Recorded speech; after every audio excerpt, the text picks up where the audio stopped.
Welcome, here I've got Samsung Galaxy A02s and I'm gonna show you how to turn on and off the camera mirror effect at this device. So let's start by tapping on the camera button here to open it, and for now we are in the standard photo mode.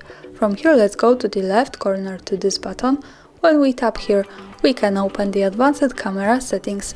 Now let's just simply slide a little bit down to the useful features. At the second place here we have picture as preview option, so this is mirror effect at this camera. By using this button we can easily turn it off and another tap to turn it on again as we need. And also we have some short information from the device that this option saves selfies as they appear in the preview without flipping them. And that's all, thanks for watching, subscribe our channel and leave the thumbs up.